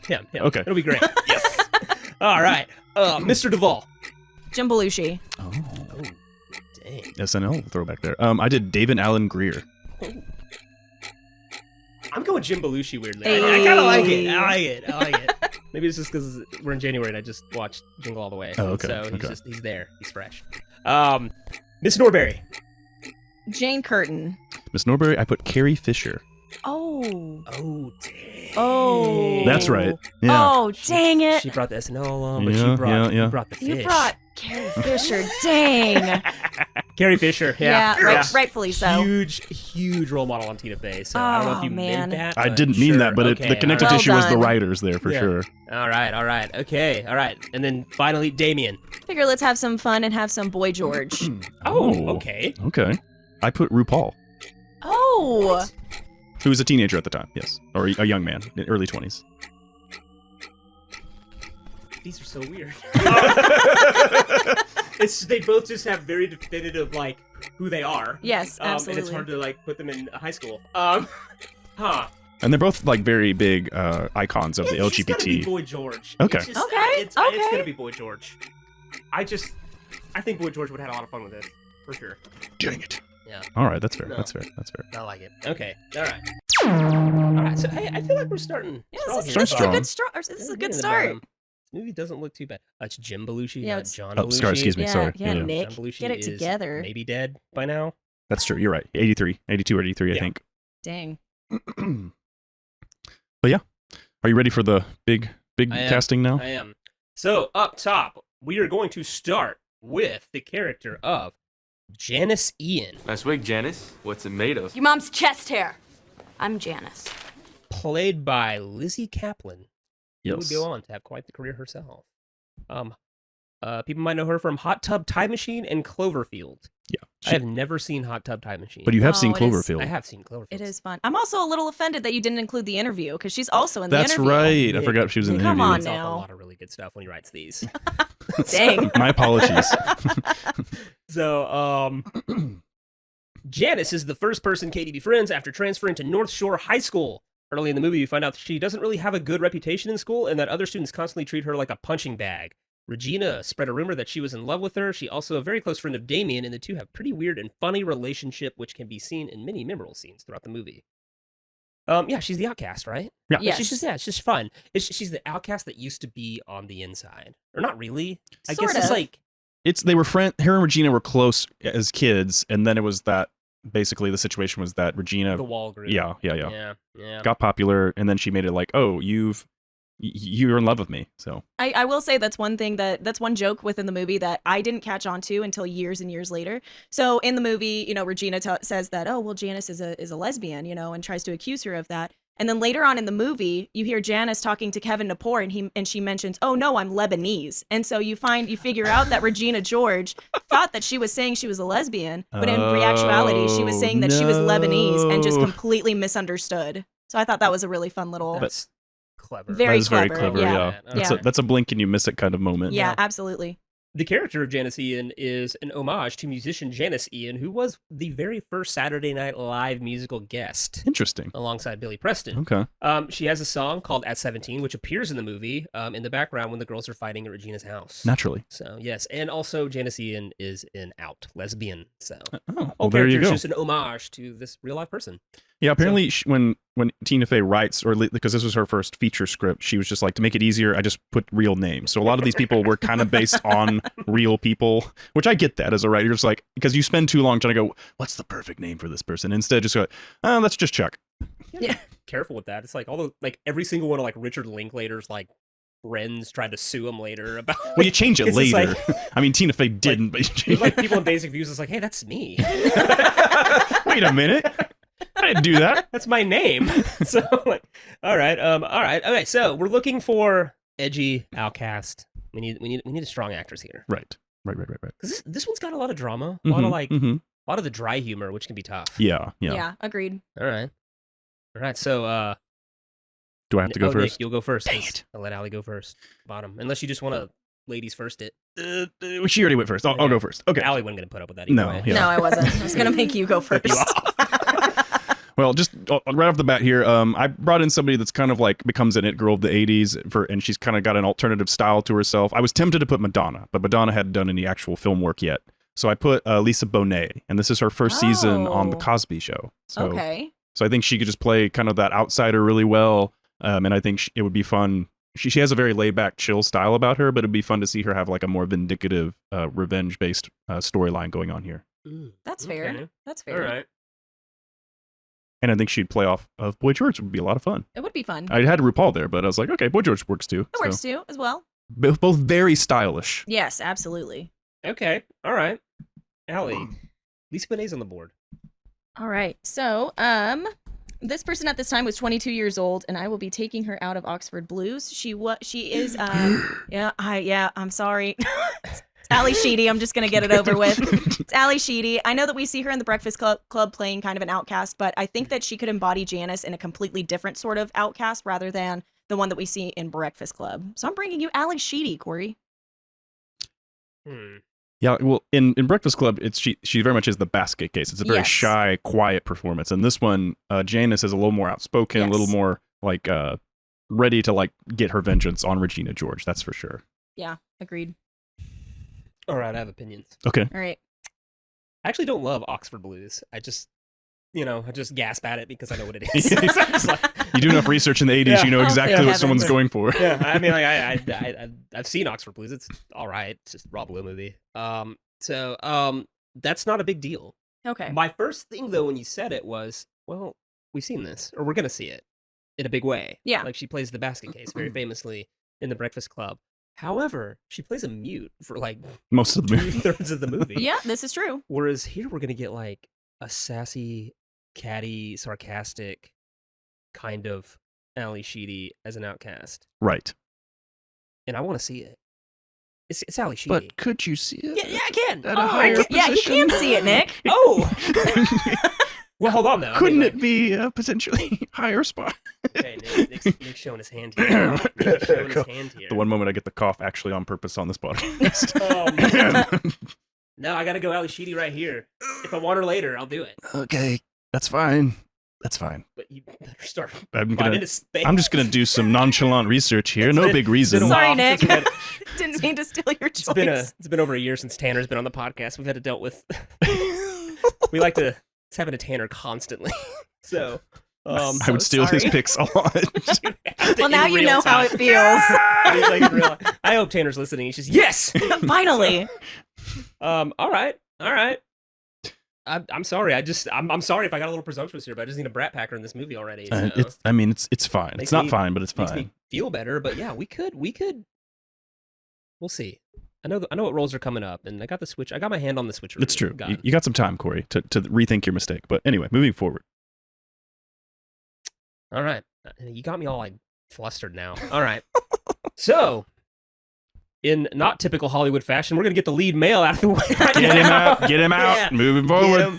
Get him out. This is a girls only club. Get up here, pretty boy. I don't know if this actor ever did anything else, but we're casting Aaron Samuels because on October 3rd, he asked Katie Heron a question. On October 3rd, he asked me what day it was. It's October 3rd. Oh my gosh, this movie. So he's a meme. So like, congratulations to Aaron Samuels. I didn't mean to like degrade his career. Played by Jonathan Bennett. Nick's got he was in Van Wilder freshman year and The Christmas House. So that's pretty much it. Those are the noteworthy things. All right. So I'm assuming Van Wilder's not the Ryan Reynolds movie. It's no, some sort of it's a spinoff. Yeah. Okay. It's not Rise of Taj, but it's a different one. I'm pretty sure he also hosted New Year's Eve on like NBC or CBS or something like that. One of those shows as well. Just to throw that out there. After for you. MTV New Year's Eve fell apart. Yeah. Are you confusing Jonathan Bennett with Ryan Seacrest? No. No, I can prove it. Well, okay, right. We'll see. Maybe I can prove it. We'll find out. So who is Aaron Samuels, Corey? Aaron Samuels, he's the hot popular guy in school. Though it's really hard to tell. I do like that about Mean Girls. They make the school seem bigger than, like obviously a lot of teen movies do. Yeah. Where you're just like, I'm only seeing like a fraction of this school. Mm-hmm. I don't really have a good he's hot popular guy, but I really don't know what he does. He's just a jock. Is he on the football team? Yeah, he's on the football, soccer, everything. Okay, so he does. He's just. I think he's also a swimmer too, if I'm not mistaken. So he's got a swimmer's body. Got a swimmer's body. All right. Sure. She's like, kind of. He wasn't very good, so his torso was not that long. All right. I mean, that's mainly it. He's the love interest of the movie, right? Yeah. And then obviously Katie falls for him, and then Regina they already had a thing, right? Yeah, they had dated previously, and that's why when Katie's into him, Gretchen's like, "Oh, you can't date him because Regina dated him," and it's the bros before hoes rule for women, obviously. So still applies. It's very true. Yeah, but producer Tina Fey confessed that when she casted it, she liked him because he looked like Jimmy Fallon. He does look a little bit like Jimmy Fallon. The hair, a little like bit. Early 2000s Jimmy Fallon. I could see that. Yeah, James Franco was considered for the role, which was eventually given to him, and then Bennett says not a day goes by that someone doesn't refer to him as Aaron. I mean, he is a pretty big character, a pretty iconic character. Yeah. He's when you're memed, you're memed for life. Yeah, so. Exactly. I don't like Franco in the role. Yeah, I don't either. Doesn't work as well. There's a reason Spader didn't play the hot, cool guy in the 80s movies. Because he's creepy. He's sleazy and creepy. And Franco's You don't even know his real name, Corey. Oh my gosh, I love Robert California's my favorite character from The Office, so that is including the main cast. That one season is just phenomenal. So, all right. Yeah, so I think that's good. Yeah. That we didn't go with Franco. And Franco got stuff later. Jonathan Bennett, this is what he is. He is a meme. And so, all right, we're looking for a memeable guy here. But he needs to be relatable. Yeah. We don't need Jake Ryan here, guys. No. Okay. We need relatable. Relatable hot guy. Yeah. Got it. Oh no. The hot guy that's approachable. Okay. Yeah. I see. Like you're sure he's gonna call back. He's not gonna ghost you. Yeah, he's not gonna ghost you at all. So all right, Aly, you made the last one, so you get to go first on Aaron Samuels. Aaron Samuels. All right, so I am bringing you a young 22-year-old Tom Cruise. This is a free year for him. He has nothing going on in the year of 1984, and he is coming off of Risky Business, so I'm bringing you Tom Cruise. It's rare to get Tom Cruise on this show. He's a busy man. He's always busy. He's always doing something of note. He's also coming off All the Right Moves. Oh my Yes, gosh. that one as well. Dang. high school football player. Dang. Oh no, is it too much? Too soon? Too early? Possibly opposite Ali Sheedy. Did I pull the trigger on Ali Sheedy too soon? No, that's not Ali Sheedy. It's No, I'm talking about in All the Right Moves. no, it's Marty McFly's mom. Oh, you're right. Leah Thompson? Leah Thompson, Okay, yeah. Leah Thompson. Yeah, thank you. All right. I don't know what I was thinking. Was I confusing Tom Cruise with Matthew Broderick in War Games? Maybe. It's probably never happened to Matthew Broderick ever. He's like, What a compliment. he's like, dang, I wish. No. Huh, all right, okay, all right. Still fair. All right. Okay. I don't hate it. I like it. No, I mean, it Tom works. Cruise. It makes sense. It's kind of like, Because he's not like, No, he's not massive yet. yeah, and he No. wouldn't, and he It's wouldn't, coming. and he wouldn't Yeah, say it's like, coming. he wouldn't say he's unapproachable by any means either. Like No. he's not on that level. He's affordable. yeah. He's We affordable. can I mean, give risky him- business is a thing, but Yeah. like he's gonna. But he gonna- hasn't become Tom Cruise. No, he's gonna do legend, and no one's gonna notice except for us later. We're like, Legend's incredible, and then he does Top Gun, and then we can't afford him. Right. So all right, This is the window. this is it. Yeah, But if we're Corey- gonna get Tom Cruise in the Corey, TV I'm going to movie. offer you an alternate window, Oh gosh. and you're going to be really flustered by this one. Corey, I'm bringing you John Stamos. Oh. Whoa. 21 years of Oh. age. So he's like just general hospitaling right now. He's on Dreams, the TV show, and that's pretty much it. Yeah, I think I don't even know if General Hospital. He was General Hospital. Yeah, I don't know if that one is Yeah, has 'cause popped up ER is yet. later on. Because Oh, Full yeah. House is 87. No, I mean, he was on obviously. ER. Yeah. But in terms of acting wise, yeah, it's the main thing that I saw was that it was Dreams, this TV show that I've never heard of before in my life. But television wise, I mean, he's in 86, he's Never Too Young to Die, and he's in Alice in Wonderland, a TV miniseries in 85. General Hospital, he's in it. Yeah, he's from 82 to 92. 84. Yeah. No, Yeah. that's how long the show went. He Oh, was from okay. 82 to 84 playing Blackie Oh, I Parrish. see. Okay. Yeah, So, yeah. yeah, no. So yeah, this is in the middle of that run. So I'm gonna have to Google. I know what Tom Cruise looks like. well, I think the thing is like John Stamos is definitely gonna be a heartthrob level. Tom Cruise is also a good-looking dude. He's not quite Yeah, in but- the scale of heartthrobness. He's not John Stamos. Stamos. Oh, the Stamos. If Tom, What a babe. if one of them asked you what day it was, Corey, which one would you have a hard time figuring out what day it was? Well, I mean, like, I just feel like Tom Cruise might spit on me. Like, John Stamos is gonna tell me what day it is, or like, I mean, like, I don't know that Tom Cruise would look at me. John Stamos is like, he's okay. Here's the thing. John Stamos is the more approachable guy. He's more cut for Aaron Samuels. Here's my only problem with Stamos, and I don't know what the rules are in the podcast. He has atrocious hair, kind of in the early 80s. He has 80s hair. He has like feathered 70s He has hair. luscious It's- 80s hair, Corey. He kind of kept the 70s like Farrah Fawcett Kept thing it going alive. a little too long. my. I kind of. You don't think girls are gonna be like, his hair is amazing? I just think we need to cut it a little bit. We're gonna have to cut his hair down. I can agree to that. Are For we John cool with it? Stamos. Because it's just like, because even like at the beginning of Full House, you're kind of like, man, that's everywhere. Listen, some things you just got to try to live as long as you can. In And that, season 2, when Stephanie accidentally cuts his hair, you're like, thank God. You're like, Did him a favor. He did you a huge favor. Aunt Becky would have never approached him had he had that hair. I'm going John Stamos. That's fair. That's fair. Is that a first time for us? I It hope might be. so. It might if be. so, we're celebrating. Like, we're All going right. out after this. That's a rarity for you. I'm excited now. Let's wrap this baby up. We got things to do. Man, all right. I'm so excited about that. Okay, cool. Yeah, that's a good one. Awesome. All right. Stamos on the Quantum Recast board. He might have been on my list. Yes. Hold on. I mean, someone stall. Hello, my baby. Hello, my honey. No, I mean, I don't know if he's been casted before, but it always seems like there was like something going on, or he just never was the right fit because he's always playing an adult in a dad, uncle figure in the late 80s, early 90s, and then like his star kind of fades a little bit after that in terms of popularity. He was on the list of resolution actors I made years ago. You're welcome, Corey. Like 2 years ago. I don't think I ever got I mean, any Michael of these Jordan is people. also on that Yeah. list, so it's kind of a tough list. Hold on, I got Pauly Shore. You did. Yeah, we got Shore. I got Lou Diamond Phillips in somewhere, I'm Corey, positive. Corey, we're on Mean What? Girls. We're on Mean Girls. Hold on, there's no more male characters, right? Because Lou Diamond Phillips is a thing. Nah, my hand's off the piece. Okay, my okay, hand's off the chess okay, piece. good. All right. All right. It's like thinking Lou Diamond wouldn't be a bad Aaron Samuels, but all right. What am I saying? He's a poor man, John Stamos. All right. All right. That brings us up to essentially our leads here, the Plastics and Caddy. We're That's going right. to start with, her name's Karen Smith. So if you're from Africa, why are you white? Oh my god, Karen, you can't just ask people why they're white. That It has is. Yep. aged poorly. It has. Karen's not a great name anymore. And Smith, it's just not. It's very- no pizzazz. Yeah. You would have For thought, being in the plastics, it's you would not have a thought big Regina name. George would have been like. I mean, George is kind of edgy. It's like an ugly man name. It's like, it kind of works. Gretchen's last name's Wieners. Karen I Smith. can't believe they let a Smith in. You would have thought they would have made her change it. Like, hey, we Smitherson need more or- something. That or They'd just have you had to have the basic white Yeah. girl. Yeah, okay? you had to have the basic I guess white girl. so. I guess. All right, fair. Played by, and this is her first movie, right? Amanda Seyfried, Yes. future Oscar-nominated actress. That's right. So, we know her from Les Miserables, Dear John, Ted 2, Mamma Mia. Oh, she is the Mamma Mia. Mamma that's Mia. right. You're Those are right. such fun movies. And she got nominated for Mank. I don't know if she got nominated for Mank, but I she think that was. was her Oscar nom. She also had a lot of press for that TV show she did a year or two ago. The Dropout. Yeah, The Dropout. Okay. All right, fair. So this is she's the ditz. She's Yeah. the idiot, right? She's the idiot friend. She's the dumb Yes. blonde. Right, correct. Right, we were all making dumb blonde jokes back then. for sure. Are those in poor taste now?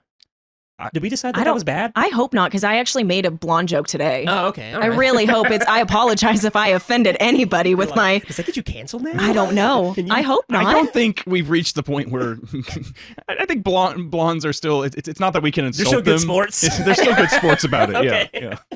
Pamela Anderson's still like, it's funny. Yeah. So- all right, okay. All right, well, that's who she is. She essentially plays the dumb blonde. Yeah. Always like clueless, Mhm, easily yeah. influenced by the other two. Yeah. And then She's admitted to Katie that she's failing all her classes. Yes. Yep. But she is nice and friendly. Like that is like one of her. She is probably the nicest one of the plastics for sure. Yeah.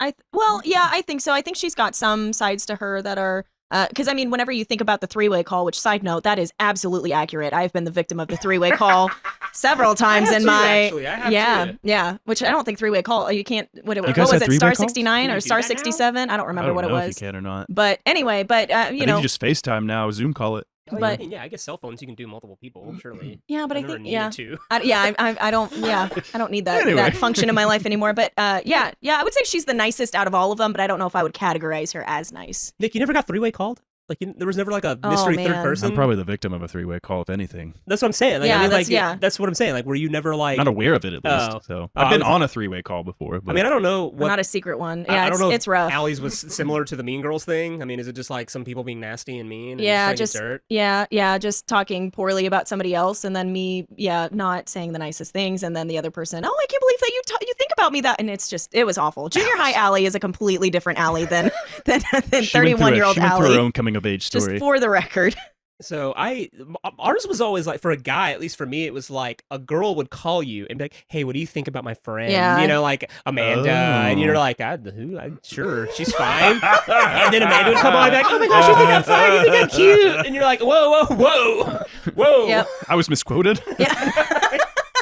It was always that kind of ambush. Interesting. And you're like, so Okay. it's like, it was horrible. You just hang up and tell your parents, don't answer the phone. Yep. All right. They're trying to trap me into a relationship. Would you date her if she was a single? That's literally Yes, what that- it is. yeah. Wow. And you're just like, you don't know how to answer, but you don't think they're there. You just don't want to be Yes. mean. You're just like, I mean, they're fine. And you're in your formative years and you don't know how to react to that kind of stuff, because I did that with my best friends who had crushes on other guys. I would be the one that called, and I was that Oh, person. I'm so no. sorry. Y'all are learning so much about me today. It's fine. We learn a lot about each other on this Oh my God. podcast. You would go to school I'm and so find out sorry. that this kid's dating that girl and he doesn't like her. Like, what happened? You're like, they three-way called me. You know? It's like, well, how long is this going to go on? Like, I don't know. I don't want to break up with her. That'd be mean. So, right.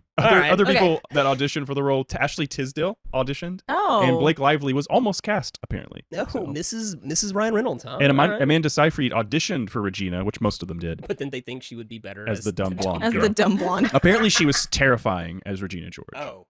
You know, she does have an intimidating face. Yeah. Like, it's just like she's going to kill you. Probably. Yeah, no, for sure. I would I be can like, see that. too much. You have to play like the manipulative side. You just look like all monster. evil. so, all right. Okay, cool. All right, so that's what we're looking for, the ditzy blonde here, people. So, who made that last one?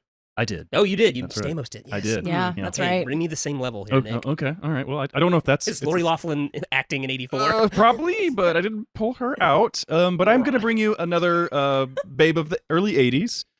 She is 19 at the time, so she's probably going to be the youngest member of the cast if she's chosen. But this year she's doing Muppets Take Manhattan and Wet Gold, the TV movie. I'm giving you Brooke Shields. Oh. Dang. All right. Now, obviously not blonde, but you know, you give her a wig, you bleach the hair. I think she can nail the role. I think she can have a lot of fun with it. Yeah. So, Yeah, I could see that. yeah. Okay. Interesting. So she's 19? Yeah. So we've 19. already sexualized her as a child by now? All right. Right. Now she just gets to have Okay. fun being a dumb blonde. All right. So. God. Blue Lagoons happened. Yeah, All right. yeah. Okay. We've been. It happened. Yeah, Jeez. yeah, yeah. No, not me. I No, was I know, not I know, alive no, in no, I 1984. I know, just I know. know she just had kind of a terrible start in It Hollywood. was Yeah. probably not the best times for No. Hollywood to look upon. No, not at all. All right, Aly, Brooke Shields is on the board. All right, so this person is a free agent in 1984 yet Oh. again. She is known for, and don't judge me for the movies that I'm about to say, she's known for Jerry Maguire, but she's also known for What a Girl Wants, which is an Amanda Bynes movie that I absolutely adore, and Sky High, which I argue is underrated. I'm bringing you a 22-year-old Kelly Preston. Oh. That's Mrs. Travolta, right? Mrs. It Travolta. is Mrs. Travolta. What do you think, Corey? I'm thinking about using override Oh. On On Karen? Karen? Hey, Karen Smith? on Karen Smith. There's an actress I want in. Well, I don't think Interesting. she goes up higher. okay. Well, who do My you problem is she's not blonde. listen? I think that, I mean, that's Rachel fine. McAdams wore a wig to play Regina. That's so true. it's- That's a it's- solid it's- point. things are adaptable here. So it's between Kelly Preston and who? I already forgot. Brooke Shields. Brooke Shields. Wow. Brooke Shields. I feel like I have a Dang. chance. I feel confident here. Well, I think I have more of a pulse for Brooke Shields as an actress that age than I do Kelly Preston. What was she in around this time? Around this time, she wasn't in a whole lot. So she was in a movie called 10 to Midnight, Metal Storm, The Destruction of Jared Sin, and Christine, and Mischief. Mischief? Yeah. Mischief. Those are the movies that she did before. And those were all 1983, and then she was a free agent in 84. Don't leave us hanging, Corey. I'm Come on. pulling the override here. All right. I'm bringing Aunt Becky. Maybe I just got a full house itch now. But Lori Loughlin was acting. She was. She was, but she was in a show, wasn't she? It's fine. TV doesn't matter. Oh, you're right. You're right. TV's fine. Oh, dang it, because she was one that I was thinking about casting for a different role. I forgot about the TV role. Yeah, apparently I feel like if I put Lori Loughlin here, I have my my switcheroo still. that's true. You do. I You could You move pieces. Yeah, you got a lot to play Right with now here. I'm playing chess. I got Ali Sheedy down low right, just to get right. her in. Yeah, Yeah, you fair. did. You did. Apparently, I should have trusted Nick, didn't. And then if I put Lori Loughlin here, I got pieces to move later. I think is how I'm playing this. Okay. Because there's a movie called Back to the Beach, and Lori Loughlin plays kind of a ditz. She's like a surfer girl. Okay. I can see. I And get I what you're like saying. it. Yeah. I could see it. No, she could play. an Yeah, idiot. I can Easy. see it. Yeah. Easy. And then it ages well because her daughters turned out to be so dumb. She had I to was kind of. I was going to say the same thing, but I didn't know how spicy we wanted to get. We're super spicy Okay, today. I apologize to Olivia Jade. That's good. Yeah. Your get that daughter. PR I set mean, your up mom was. already. I just think. Listen, your daughter. She was just protecting her daughter. Yeah. That's yeah, all. yeah. You know, it's like, listen, I get it. She's making money off Sephora, but you want her to have skills too. You know, just in case. So, I'm bringing Lori Loughlin. It ages fun. I'm pro Lori Loughlin. Maybe Stamos and her get together. You never know. That would be interesting. You never know. In So- real life. Yeah, we're just hooking them up a few years early. That's it. That's all. So, and maybe we right some wrongs in the world. All I right. mean, I think they're both happy and Yeah, have I kids. Yeah, I mean, you know, it hasn't stopped But us we before. want it. Yeah. So, all right. Let's move on. Lori Loughlin is on the board as Karen Smith. That is a terrible name. We might rewrite that. Yeah, come on, Tina. I know it's based off some Karen Smith. I guess she knew. That brings me to, I wonder if she knew an actual Gretchen Wieners. You love him, and he totally complimented you. That is so fetch. Gretchen, stop trying to make fetch happen. It's not going to happen. I don't think so. It wasn't on the quick spark notes that I went through, but anyway. I had an English teacher with this last name spelt that way, but we pronounced it Weiner. So Okay, I know a whiner as yeah, well. So yeah. and it looked like the word. Okay, But, you okay. know, she was very much first day of class. She's like, it's Weiner. Do not Pretty much, mispronounce. she's like, and if you do say the other one, like you're dead. So never heard anyone say it either. Not even in the hallways behind her back, because she was pretty much a beloved teacher. So Gotcha. I'm sure she listens. All right, this is my favorite character in this entire movie. Gretchen. I am a Gretchen Wienersaholic. Got to say it all at once to make it not weird. So I absolutely adore this character. I think it's the heart and soul of this entire movie for some reason. Okay. I love Lacey Chabert. It's a shame her career wasn't bigger. This is Yeah. kind of where it was peaked at. Yeah, I mean, she's Eliza from the Wild Thornberries. It's pretty much had a role in the reboot of Lost in Space. Lost in Space. Black Christmas reboot. Not another teen movie. So this is it. Yeah. She played the fake Jennifer Love Hewitt. All she had to do was walk through and be pretty. And I think I had a huge crush on Lacey Chabert back then as well. That's fair. Totally understandable. It's yeah. I think it's the one that all the guys really had the crush on. I don't think we really talked much about Lohan or McAdams. We were like, Chabert. I mean, I was in the middle of the Lohan Duff rivalry. The feud Yeah. over Aaron Carter. Yeah. Apparently, she tried to explain that whole thing to Tina Fey and them, and they just didn't get. They're like, I don't understand why is there beef? Boy problems. Hollywood. Yeah. All right. So Gretchen is a member of the Plastics. Kind of, I think, second in command, you would say, until her obviously her role is challenged by Lohan. The loyal sidekick to Regina George is making her thing. Rich family. Kind of like her whole character, though, she doesn't have her own personality. It's all manufactured. I relate to Gretchen Wieners. Okay. Like, she's just all right. manufactured. You don't really know who you are. That's like all I ever talk about in therapy. Is like, people made me. I just allowed people to just make me. And so now it's like I'm almost 40 and I'm like, I don't know. I don't even know what my real voice is. I use different voices. And my therapist is like, you're broken. So that's what it is. It's Gretchen Wieners. That's all it is. I don't have a crush on her. I just am her. That's all it is. And then We're learning a lot today. Yeah, this is like one giant therapy session. Aly, which mean girl do you identify with the most? Probably Katie, if I'm being perfectly honest. Yeah. Good choice. Yeah. It's a very Katie thing to say. All right. Wow. Thanks. And I don't know if we mentioned this, but You Lacey do love Chabert plaid. was the only choice. That's right. For Gretchen yeah, Wieners. right off the bat. Yeah, she came in and said, and I think everyone else was fighting for the other two. Yeah. And she's like, I will take Gretchen Wieners. And they're like, good, awesome. So Perfect. And she ends up in a whole other clique at the end, right? She joins like the Asian clique. Yeah, the Asian yeah, girls. yeah. That's right. That did not age well, but sure, it's fun. But it just goes to her character again. She just found something. Hey, she travels. Yeah. She does like a year abroad. She studies in China or Korea or Japan or something. Learns a lot about herself. You know. Maybe so. Becomes a huge CEO of some overseas corporation. Yeah, I love it. there you go. She learns Japanese. Yeah. It's highly. She invests in anime, and that's going to pay off in the future. Man, that is going to pay off. Yeah. She's right there at the cusp of it, Yeah, too. yeah. Okay, all right. She got in early on Hello Kitty. So who made that one?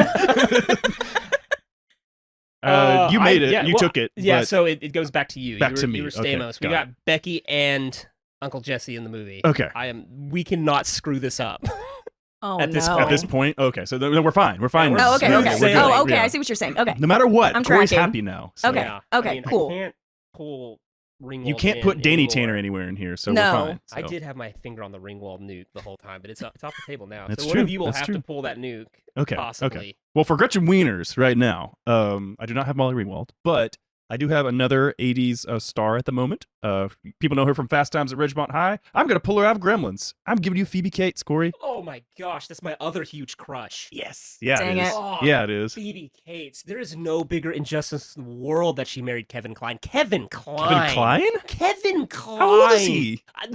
Much older. Is this like a Michael Douglas situation? Sort of, but they're still married, so it's like they're Wow. not that mad about it. Like, clearly something works. Something okay. I mean, Catherine Zeta-Jones is still married. That works. Yeah. But man, Kevin, she could have had any man in the world, and Kevin Kline. Maybe he was just funny. I mean, he seems delightful. Yeah. Like I would hang out with him, but man, That's what they say.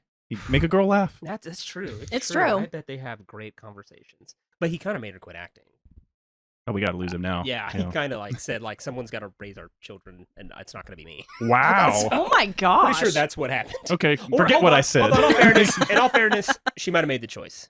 Okay. She might have Moranised it. She might have Rick Moranised it. She might have said, I Alright. like being a mom. We'll do some research later. Yeah. So. I don't want to like drag Kevin Kline completely through the Not mud. yet, I'm yeah. just salty. I should Innocent have until- married Phoebe yeah. Cates in the 80s.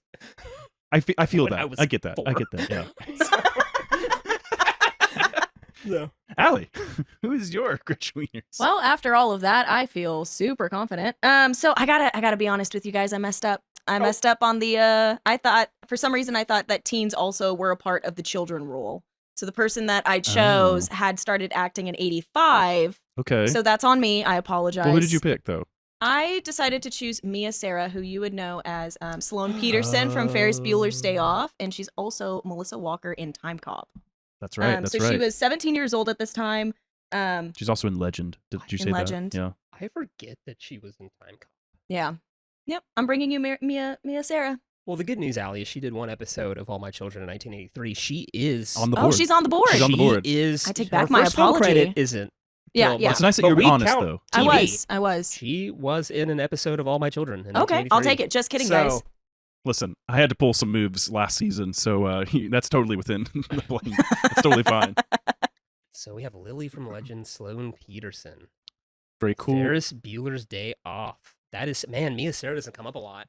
Here's why I say Phoebe Cates. So just to get into the debate side of this. I know why you say Phoebe Cates. Well, hey, that part. But then on the other side of it, I do lean towards the Gremlins series, because in that one, like her speech about Santa Claus and all that stuff, like she does have like a little bit of an edge to her. And I think that in the scenes where Gretchen is being very much like dumping all the information on somebody about Regina or Caddy or something, like that's going to come in handy. Yeah. Right there. That's fair. Oh, Phoebe Cates is gorgeous. Yeah, she is really beautiful. Corey, she's more than a gorgeous face. No, I mean, she just is. She is so attractive. Everyone in the 80s agrees with you. Hey, listen, listen, Kevin Kline wouldn't marry someone without substance. All right, I hope so. He is a Shakespearean trained actor. All right, Listen, a second ago you were saying he just wanted somebody to get in the kitchen barefoot and. Yeah, what is. I don't know. I'm flustered. I mean, when am I gonna have another opportunity to cast Mia Sara in anything? Next time we're in the 80s, maybe, but maybe. Here's the thing. I gotta go Phoebe Cates. Yeah. For no other reason than Fast Times at Ridgemont High. That's fair. She is a mean girl in there. Yeah, no, that's totally She's a high fair. schooler dating older men. Yeah. And it's a character right out of Mean Girls. Yeah, you're not wrong. You're not wrong. Well, right. Now you're just more satisfied, Corey. Yeah. I didn't intend to do that, but I did it. Phoebe Cates. I'm digging this movie. All right. Yeah. Okay. That brings us to, we're on our top 2 here. Woo! Brings us to Regina George, played incredibly by Rachel McAdams. Oh my god, I love your skirt. Where did you get it? It was my mom's in the 80s. Vintage. So adorable. Thanks. That is the ugliest effing skirt I've ever seen. I know we do a lot of Rachel McAdams. She comes up on the podcast a lot, at least. Rightfully so. I think she just has enough consistent work that it's hard to get her in the show. Do we appreciate, not like we, but like, does the world appreciate Rachel McAdams enough? Well, the Oscars didn't this year, I'll tell you that much. No, they did not, and she was great in that movie. Wait, what movie? What was Are it you called? there, God? It's Me, Margaret. She plays a mom, Corey. She's in mom mode now. There's one part, obviously, I'm not going to spoil it, but there's one part where she plays it, and you're just like, this is real. Like, this is a real person, like, talking. It's yeah. I need to watch it. I didn't know they made the Judy Blume book into a movie. Yeah, Right, okay. it's pretty solid. I thought I agree with you. I don't think people are appreciating her enough. Because Yeah. you take Mean Girls and then stuff like The Notebook, even like Wedding Crashers, and Yeah. or like About Time. You go down the list of like her smaller role in like the Sherlock movies and stuff. She has incredible range going on, and it's yeah. not. This is the biggest, like I would say, like character role, like where it's a bit over the top. It's a bit, but it's needed. It's necessary for this movie, but she's capable of doing that. But then pulling it back and being more subtle in these other movies that she's in. Well, it's wild too because it's like the conversation we had about Ally Sheedy. We're like, okay, we're casting her as the outcast here, but even though we see it in the Breakfast Club, she barely speaks. Yeah. It's kind of one-dimensional a little bit until the very end, and then here we'll get to see her shine. Because Rachel McAdams played essentially Regina George in a Rob Schneider movie, like just a year or two before this, That's in right. The Hot Chick. Yeah. Oh, yeah. She's literally just Regina George, but she's not really in the movie because Rob Schneider becomes her. Right. In a weird body switch. And so you only see her every once in a while, and she's not really in the movie that much. Mhm. So it's like we got to see her finally in that role with doing stuff. Yeah. Yeah. And so I appreciate that. The Hot Chick's weirdly a funny movie. Yeah. So for a Rob Schneider movie. Rob Schneider. Okay. But yeah, it's Regina George. She's the leader of the plot. She's the villain of this movie. She's Yes. hyper manipulative. She's vain as all get out, shallow. She is the queen bee. And so raised by wealthy parents that she walks over. She has the mom, obviously Amy Poehler, that's trying to be the friend more than cool the mom. mom. Yeah. She wears pink on Wednesdays as well. And so creates the burn book and then, frames. She's the bad guy. She's the bad guy. Mhm. Apparently Lohan wanted to play this role. Yes. But just because of Freaky Friday, they were like, no. No, you are a heart of gold. Yeah. Oh, I hate that. It drives me nuts that studios did that. I don't know if they really do that anymore, where they feel like they need to protect the image of certain. I mean, Disney still does, I bet but they do still to a degree for sure. But I think now it's becoming easier for people. We're becoming more aware of how controlling and manipulative studio heads were on Yeah. TV, in movies like this. So I think it's easier to like it's easier also for people to be outspoken and kind of like speak out about it. Like it's not easy, but it's become easier. Like there's another platform. yes, yeah, absolutely. Because that's what happened. One domino falls and everybody else feels comfortable. Hopefully, to be like, well, this is what happened. Actually, Well, apparently McAdams originally wanted the Katie role and Lohan wanted the Regina role, but like apparently they cast McAdams because she was very polite in her auditions and stuff. And they're like, this is the mask the devil wears kind of a thing. Yeah. They're Yeah. like, this is great. Mhm. And like they also felt Lohan was a little intimidated by her, I Yeah, guess. yeah, and so 'cause they're she's like, this is older, great. yeah. This is Yeah. so Let's make it happen. you're in. Movie magic. I'm 25. Is that a problem? Oh. No, actually, no, it's fine. Actually, that's good. No, this is fine. How old are the kids on the OC? 30? All right, yeah, you're fine. Line, let's go. So, all right. So we need a very manipulative, looks like an angel, but is the devil. Okay. All right. So insult some actress now by giving me their name. All right. Well, since I did make the last one, I will go first. I'm gonna bring you another name. I just felt like she's becoming a name, I believe, next year when she is in St. Elmo's Fire. Is when it's her first big movie. So I'm gonna give you Demi Moore, Corey, at 22 years of age. Before this, this year she's doing No Small Affair, Blame It on Rio, a Michael Caine like comedy where he's sleeping with his best friend's daughter, and she's Michael Caine's daughter, but he's sleeping with the other one's daughter. It's kind of awkward. Oh gosh, yeah. Yeah. Like, that Yeah. movie's like it's one of those movies that age poorly, and people like to talk about how Yeah. poorly. They're Yeah. like, why did this get made? And the other daughter is like hyper sexualized. Yes. And, Yeah. I know and Demi exactly Moore's what just you're like talking enjoying her vacation. Like I'm gonna go skydiving and stuff. But she's also in General Hospital and bedrooms. But Demi Moore, I just think she can ride that line between like being like the sweet sensitive girl, like you said, devil in disguise. But then she also has you get to see a little bit in St. Elmo's Fire where she can be a little more self-absorbed and kind of about herself as well. about. Okay. So that's what I got for you, Corey. All right. Demi Moore. I can see it. All right, Allie, guys. what you got? Believe it or not, I chose Demi Moore. What? Yes. What? Yes. Yeah. No, I completely agree with everything that Nick just said. I think that she could play a mean girl.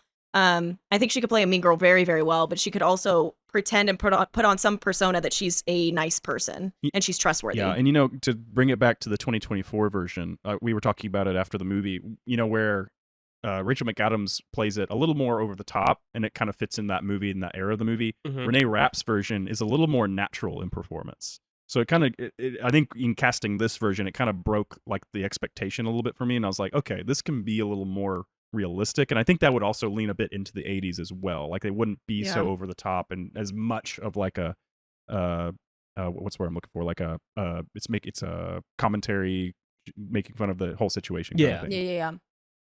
But Well, I guess I have nothing mean- to do here. I mean, unless you want to pick her, then swap her somewhere. no, But because I don't really know where else she would land. there wasn't a lot. There were other people I thought of, but they weren't on the rise kind of stars that Yeah. would really fit that role. Like Rebecca De Mornay from Risky Business I thought about, but she just kind of tails off after that. And then Sharon Stone just wasn't a name yet. Like she was doing stuff, and she could have done it, I think, but it wouldn't have. I don't think she would have had the same impact. So For the record, this is where I would have pulled the Ringwald nuke. I was wondering This where is you were where gonna I was go. gonna do it. Okay. Interesting. It's because I feel like we never got full Ringwald. Full heel. Yeah, I Okay. think that's fair. She's kind of the heel in the Breakfast Club, Right. but she's also painted as like, dude, she's just a victim of bullshit. Yeah. Yeah. It's just like, dude, she doesn't even understand she's the bad guy. She's just like, oh, and I'm pretty, and my parents are wealthy. It's like, what do you want me to do about it? Type of thing. And so it would have been nice to get full heel Yeah. Ringwald, and I was almost willing to burn 16 candles down for it, But you didn't, but I Corey. didn't. You And that's didn't. fine. They both live to fight another day because I needed Aunt Becky in the movie. And I don't think Lori Loughlin has the potential for a Regina George. No, I don't think so either. And I like Phoebe Cates at Lacey Shaver or at Gretchen Wiener. So no, it's got to stay. All right, cool. Everything's now. fine right now. Everything's fine For right now. now. So that brings us to the lead. Katie Heron, played by the Lindsay Lohan. Limits. Why couldn't I remember anything about limits? Limits. That was the week Aaron got his haircut. Oh God, he looks so cute. Okay, focus, Katie. What was on the board behind Aaron's head? The limit does not exist. The limit does not exist. Who I think we're like cool with again. She just seems to have come out of nowhere again. Like she's Well, it wasn't came that. out of I don't hiding. think it was anybody was cool with her. I think she just had the same tragedy of most child stars. It's Yeah, also like Paris I Hilton agree. came back Yeah. out of Yeah. hiding, and it's like all these girls are kind of like being like, "Dude, we were forced to be stupid and forced to be dumb, and it killed our careers, and now we're back." And we're like, "Yeah, we believe you because Yeah. we also have heard worse things." They're have also happened." part of like Yeah. that. They're also Yeah. part of So- that kind of party culture of like the Yes. 2000s because like they hung out like them and Yes. some other people. And I think that's also part of the reason that Lindsay had such a fall off. Yeah. You know, she didn't have the best movie choices after that, but I think she did. It was weirdly like she was pegged into this kind of role of like you're kind of the it girl, but then you're also like it was playing on her like physical attributes. Like she's like, oh, you're gorgeous, and now we want to put you in like these sexier roles and stuff. Mhm. So Okay. I think she tried to do some more challenging work like that. I Yeah, know who she killed did. me and stuff, but it just Yeah. wasn't the right picks of Yeah. quality. All right.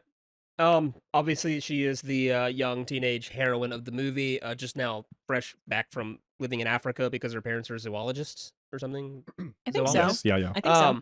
And so she has absolutely no context for high school, which is dangerous. Yes. To just walk in with no social norms or social cues. Yeah. And so she befriends Janice, and then Janice kind of uses her to infiltrate the plastics. But then, of course, it goes to her head. She meets Aaron, blah, blah, blah. She becomes what she hates to finally learn who she is. That's true. Mhm. Right? Okay, That's so true. that's the beauty of the movie here. Yeah. Folks.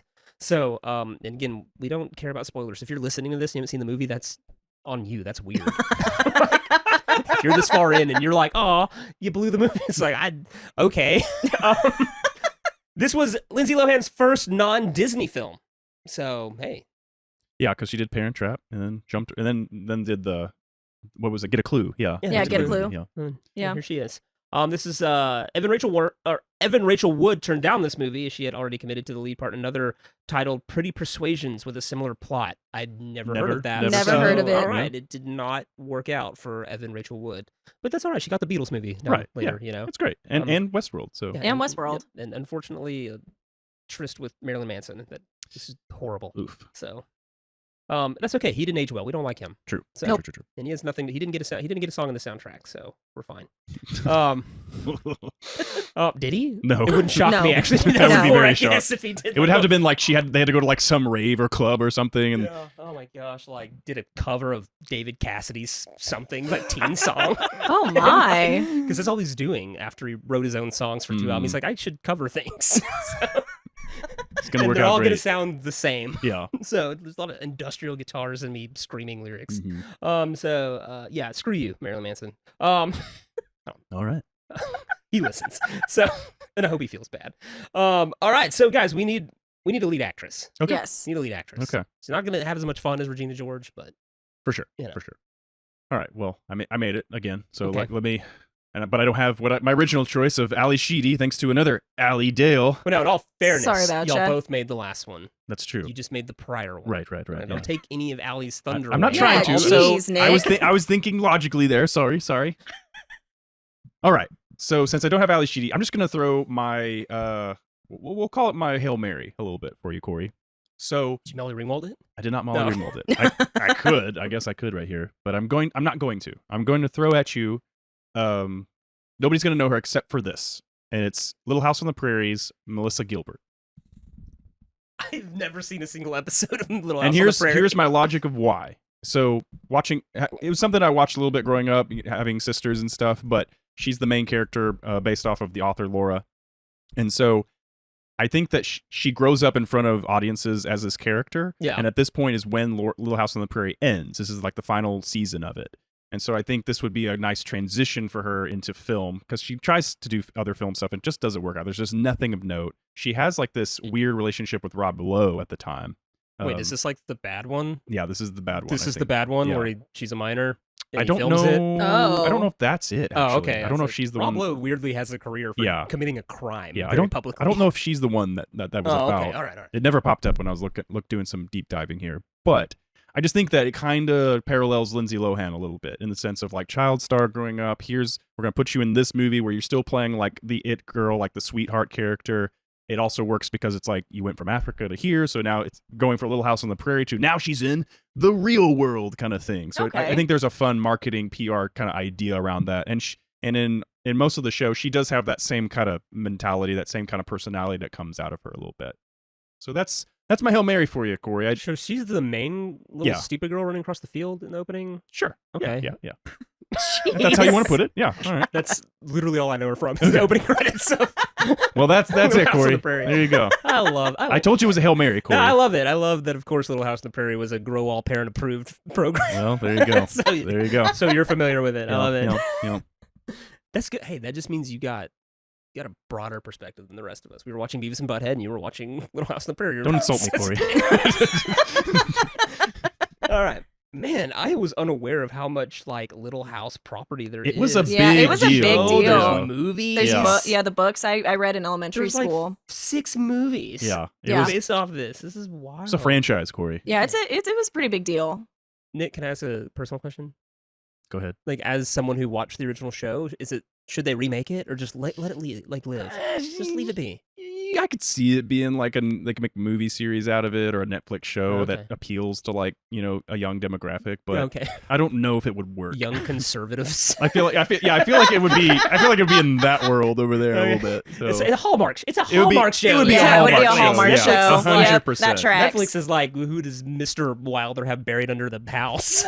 The Little House on the Prairie. Yeah, I was like, they would be throwing in a lot of new stuff in a 2020 version of this. So Hallmark. Okay, yeah. Got it. All right, cool.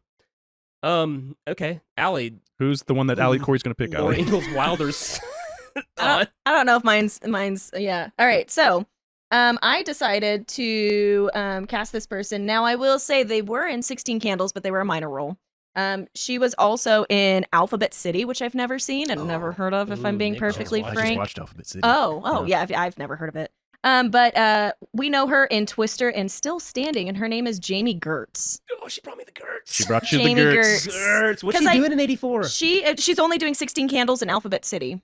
Now, Alphabet City, while I enjoyed it, it's by no means like you got to keep her in it kind of thing. Yeah, No, okay. by and no means. in 16 Candles, she's Robin. Yeah, she's just it's so not a I mean, big it's a role. very minor role. Yeah, no, put she her can put her up at the top. Honestly, keep it. Yeah. Cameo. But, it's like John Cusack and 16 Candles. It's just not even there. They're there, and you watch it now, and you're like, hey, it's that guy. But I think she's beautiful, but she can also, because one thing that Lindsay Lohan does in, the 2004 version, she's very beautiful, but then she kind of glows up, if you want to call it that. And so I feel like Jamie Gertz could do that. And she's 19 at the time, so she's only a year or two older than the Lohan. To be terrified of Demi Moore. And terrified of Demi Moore, exactly. You're just not going to mention Lost Boys? Is she in Lost Boys? Oh, she is. I'm so sorry. She is in Hey, Corey, star. she's also in the Lost Boys. The Lost Boys. I'm so sorry. She had a great 87. She was in the Lost Boys and Less Than Zero. Yep. Corey, I Googled Jamie Gertz 1984, and the first image that came up was Dreams, the TV show, and guess who's in the photo with her? Hold on. Yeah, who? Who is it? Just Google it, Corey. Jamie Gertz. 1984. 1984. Watch this magic trick. Whoa! John Stamos. Are you With serious? John Stamos? It's perfect. Dang! That's what we call podcast magic. Well, let's just sign that, baby. Let's just burn the Little House on the Prairie down. Jamie Gertz is gonna be our Katie Heron. Yes. That is all right. we're done. Oh my gosh, that's incredible. Oh my goodness. Bless. Why have I not watched Dreams? That's the real question. You're welcome, Corey. That is, let's find that where it's streaming, shall we? Oh my gosh. Okay, cool. No, it's Jamie Gertz. You shot yourself in the foot there, wow, buddy. I did. I mean, I get it. You didn't really. Ally Sheedy. Listen, yeah. You had her. It's fair. If it become between Ally Sheedy and Jamie Gertz, do you could switch it? No, I'm trying to think. Okay. No, the John Stamos thing solidified it. We can't move. Well, then I wouldn't have said anything. Man, all right though. I know a Hail Mary when I see it, Corey. I'm trying to think if I'd been put in the situation. I don't know. I might have gone with Gertz. Well, in all fairness, actually, you would have lost. If Ally Sheedy wasn't in the movie already, we would have put her in. Yeah, no, that's completely fair. Sheedy. Yeah, it's Ally Sheedy. Okay, I get it. so- No, totally All right. not offended at all. Well, that's it. This movie is full of young Corey Williams obsessed babes. This would have been my favorite movie growing up. You've been so excited. Oh my gosh, the Oh. poster with Ally Sheedy and Lori Loughlin and Demi Moore, Demi Moore is and- BB BB Cates. Cates. This is on my wall as a child. Oh my gosh, It's a this good would one. have kick-started puberty fast. like, oh man. This is. Oh, okay. I love this. This is great. And Gilda Radner. I forgot. Yep. Oh, this just This and is 80s Carrie Fisher. This is just Yes. babes Give everywhere. me the rundown, Corey. What's this final Oh, cast look like? Oh my gosh. All right. Coming in playing Miss George will be Gilda Radner. Mrs. Gene Wilder, by the way. Oh, Yep. Most people don't know that. Yeah. She's married to Okay. Gene Wilder. Interesting. Kevin DePore will be played by the quintessential 80s geek, Eddie Deason. Mr. Duvall will be played by Jim Belushi. Miss Norberry will be played by Carrie Fisher. And Damien will be played by Boy George. Coming up top, Janice Ian will be played by Ali Sheedy. Aaron Samuels will be played by John Stamos. And appropriately, Karen Smith will be played by Lori Loughlin. Not Lacey Shaber. Gretchen Wieners will be played by Phoebe Cates. That's right. Regina George, you both came in with Demi Moore. Hell yeah. Love Yeah, it when we that did. happens. It makes my job easy. And then Katie Heron will be played by Jamie Gertz. There's no Ringwald for an 80s teen movie, but we're going to give her a run for the money. Yeah, here. yeah, we Like, are. Oh my gosh, this movie is incredible. Even the one male lead, John Stamos, he's hot. Yeah, he's a babe. He is a babe. Babe and a half, if you will. It's going to be This- an awakening for a lot of people. Yes. The 80s is pure sex. Like, that's just every movie's oozing with it, whether they need it or not. And I think we just created the sexiest 80s movie of all time. Can I just say so? So, all right. Mean Girls, 1984. That worked out. That worked out. That worked out I very love well. this movie way more than the 2004 version. So, man, if we could have just got Sally Field in here somewhere, it would have been over. So, it's too old to play anybody, though, unfortunately. All right, cool. That's Mean Girls 1984. Do we know where we're going next? We do know where we're going Where next. are we going next? Well, Corey, we're bringing back our friend from the East Coast, Cass, is joining us, and we're going to be recasting because it's Valentine's I was about season. to say we got Valentine's. We coming got up. Valentine's coming up, so we got Crazy Stupid Love, Ooh. and we're going to take it to 1993. So getting out of the 80s. Yeah. Honestly, we've done all we can do in the 80s. We can just shut the decade down. We do not have to do any more movies in the 80s. Corey is. If is this podcast very ended today, pleased. I feel like we've done our due diligence, honestly. But all right, so 1999 or 93. Sorry. No, we can't be edgy. We're gonna go back to the. Whoa there. The Matrix. Stupid crazy love. All right, everyone just in leather and it's weird. Okay, all right. 1993. Stupid 93. 93, Yeah. 1993. Now you got it. Crazy Stupid Love. I had not seen that in a minute. That'll be a fun rewatch. I think so. Yeah, All right, that's all a fun one. Well, Aly, thank you for joining us. Yeah, thank you for having me back on. It was a blast. If this was your first listen, it's never going to be better. So you can go back, you can listen to old episodes. It's whatever. But this was it. This was the peak of the podcast. But tune in next time if you want. We're on social media. You can tell us if we missed an 80s babe, but I assure you we did not. So At Quantum Recast. Quantum Recast. Thanks for listening. Say goodnight, Nick. Good night, Nick.